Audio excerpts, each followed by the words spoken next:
possibility.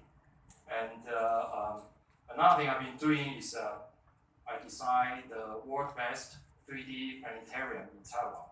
And also I offer them for free, the 3D films, for them to play for the public. And the next thing I'm going to show you is a 2D version of that.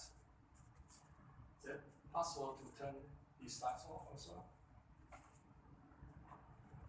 Making you more like into the space.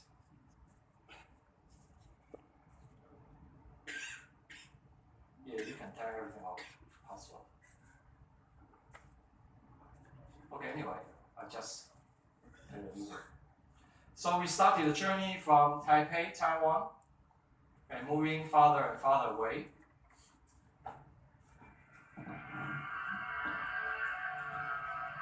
And then you get to notice that the shape of Earth is actually round, it's not a square or any type. And then when someday with environmental issues, pollution issues, the Earth cannot be used anymore. We have to go to the position with blue crosses, because those are the exoplanets that we have discovered. And you can see the Kuiper Belt, the home of the comets. And when you move far away, you get to see the gravitational range, the old cloud. And here is the most nearby stellar system. That's a place where the 3D movie Avatar is about.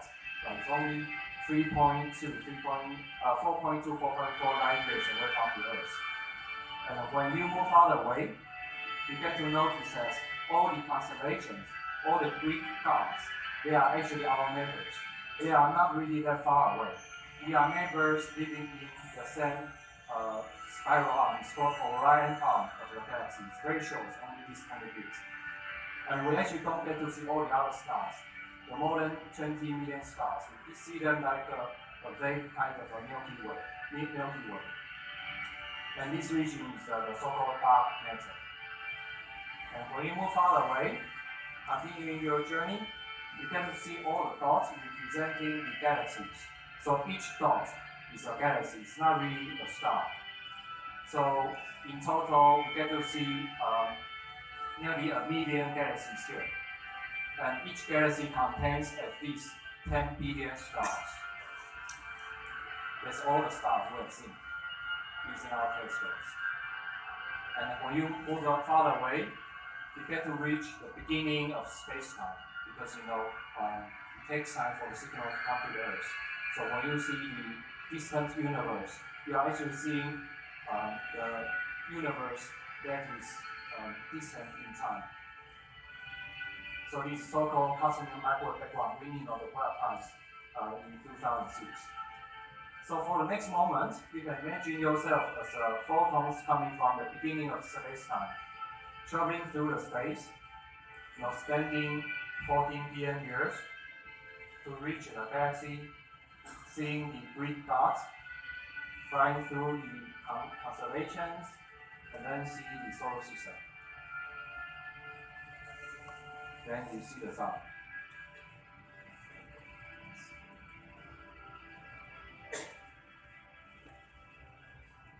And then you see the Earth. Then your eventual destiny could be dying on my telescope. Finishing your 40 billion year journey. So,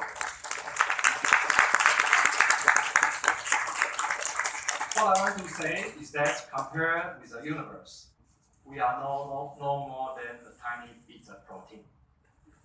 Although some of us are more like a tiny bit of fat. It doesn't really matter. But what makes us different from the omelets and scrambled eggs that we ate this morning is that we have thoughts. So I always encourage my students that what you do defines who you are. It's not about our skin color. It's not about our race. It's not about our nationality. Not about our titles. Not about the big hats we are wearing. What we do defines who we are. So, being an educator, I think our mission is to motivate the students to define themselves instead of defining them by ourselves. Right? And we all know that this is not easy.